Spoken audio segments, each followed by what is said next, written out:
Okay, nandito po tayo sa little town of St. Ives. This is the old center. That is like the square.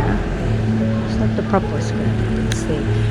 Ito yung pinaka-center nila. Ito yung high street, kumbaga, ng ating town of St. Ives. There's a little information there about the town.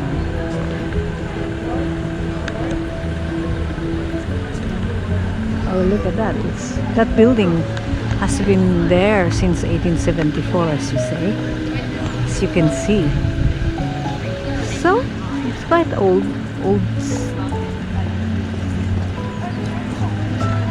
Okay, we're waiting for our Auntie Sophia to come. So look at this. What is this? What kind? Oh yeah, this is a cherry tree. St. Ives in 9 centuries. Okay. So there's one. So let's just go to the. Oh, look at that. St. Ives in 9 centuries.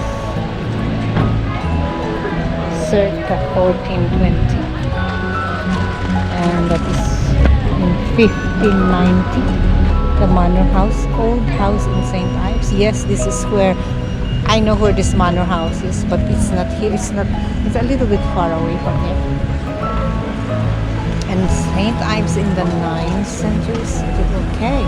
Oliver Cromwell comes to live in St. Ives. Oh, that is it. But you remember our vlog about Oliver Cromwell? So he came here in this town, and actually he has a statue over there. You heard us telling you about Oliver Cromwell before in one of our vlogs. John Wesley, which is in St. Ives. I don't know who is John Wesley, so we can actually. So that's the reason why I said it's an old town. Then look at that. Railway comes to St. Ives 1847. Yes, that's the old station there we just came from. And St. Ives in 1972, the pocket calculator invented in St. Ives. Don't you see? Look at that!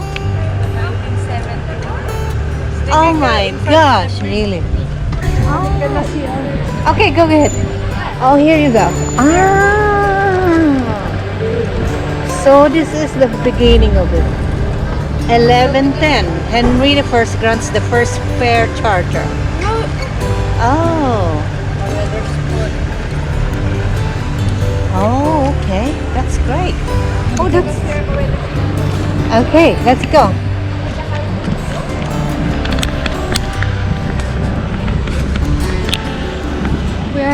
We're here.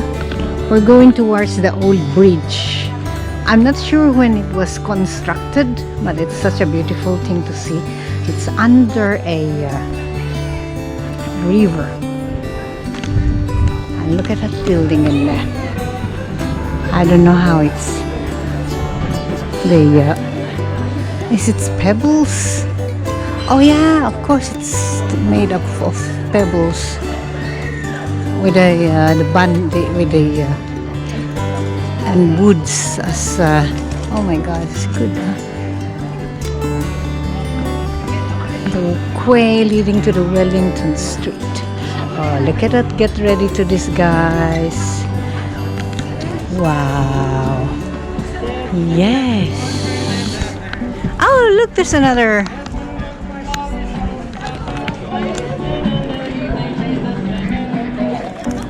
Obladi, oblada.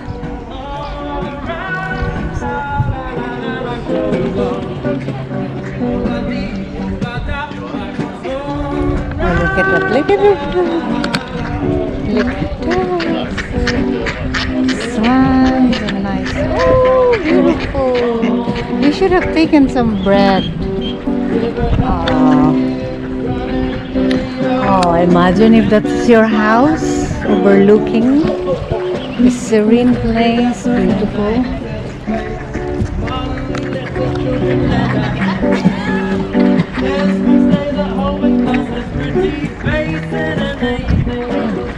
Okay, so this is the history of the bridge. Okay. The first bridge was built about AD 1100. Look.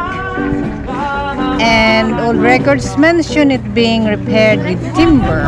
So we know that it must have been built of wood. The present stone bridge was built in the 1400s.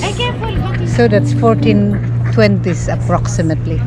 Okay, look at that. So since 1420, that bridge is still existing for us to see.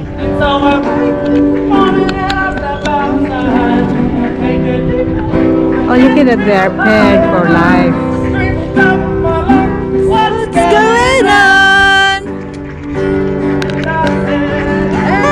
Yeah, yeah, yeah. Hey, yeah, yeah, yeah. What's going on?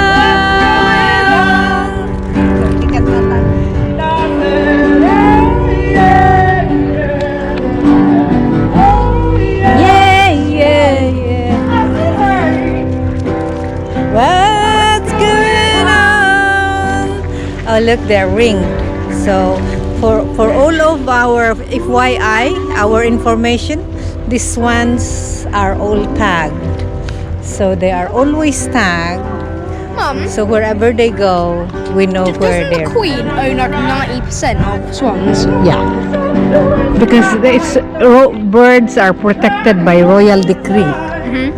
Yeah. So even these ducks.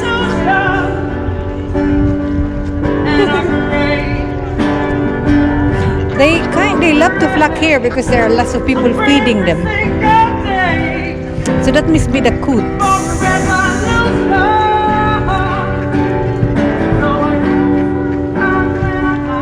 And there's more boats coming.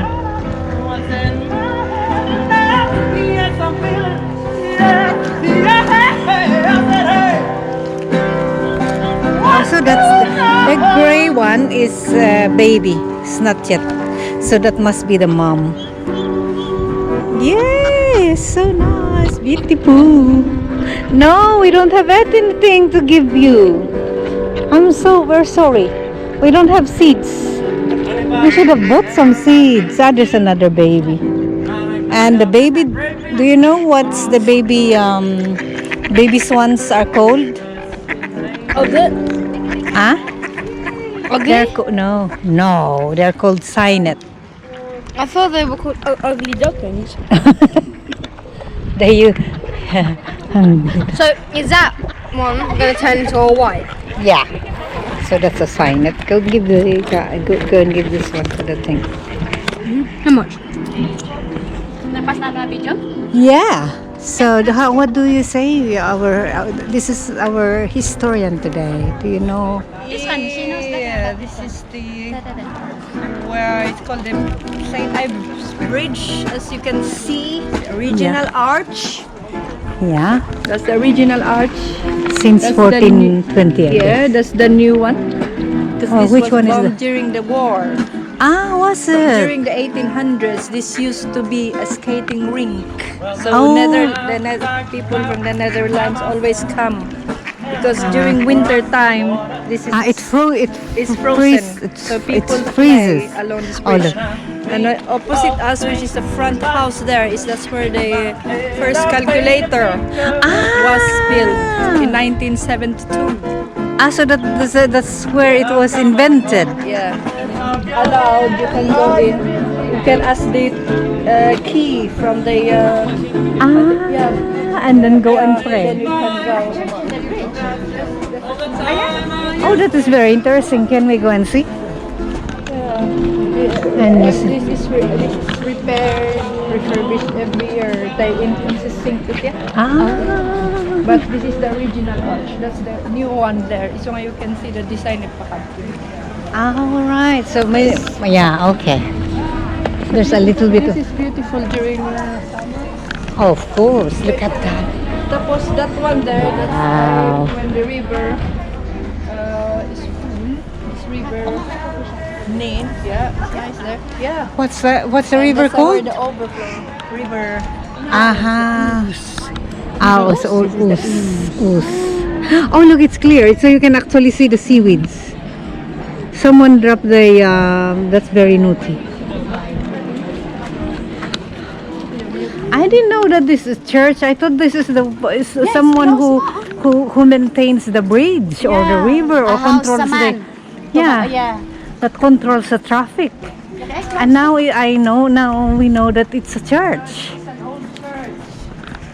And this is this is where you clean your shoes. When you go in, Every detail, there's a significance.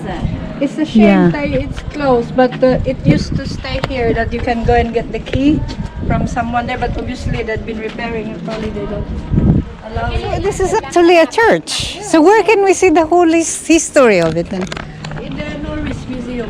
Ah! I don't know Okay. if it's open at the moment. You can go to the Norris Museum. So aren't you glad if you're from this if Very small, smallest church. They call it the tayo syempre inayusan ng danom. It's beautiful. Yeah. Aren't you lucky when you live if you want? So nice to sit down there. Just have a cup of coffee. Yeah. there's a coffee shop there around there. This used to be a coffee shop as well, been closed, but this is the one that's going for ages, isn't it? This Yeah. one. It's been there for ages. Where do we go? Where do you want to go for coffee? It's a nice coffee shop. Is this open though? It seems like very busy. See, it's very busy. They can have scones. Okay, we're gonna go and try some of the coffee shop, and apparently it's well known for its scone.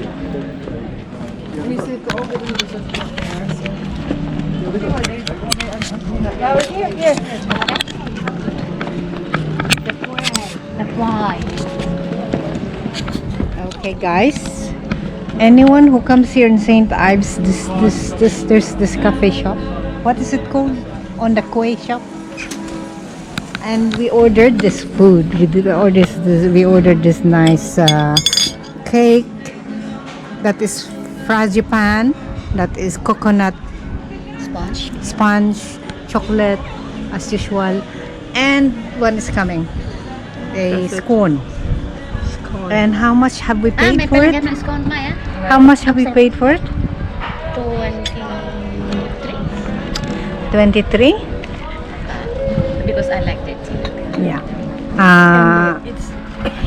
I don't think that's bad. No, It's not all bad right. at all. Yeah. For how many? 4 people. Yeah, and the thing is, you have the view. How much, it's very cheap for a very nice view. Yeah. With It's a worth it kind of thing. cheery for everybody. Thank you. Look at the cups. It's so nice, eh? Someone really likes this Yours cup. is red. Oh no, that's not red. Oh, the It's English breakfast. English breakfast. Let's wait for your own. You know my name. If I see you in heaven. Very good. Thank you. It's okay, no problem. You have a good day. Thank you very much. You too. Have a lovely day.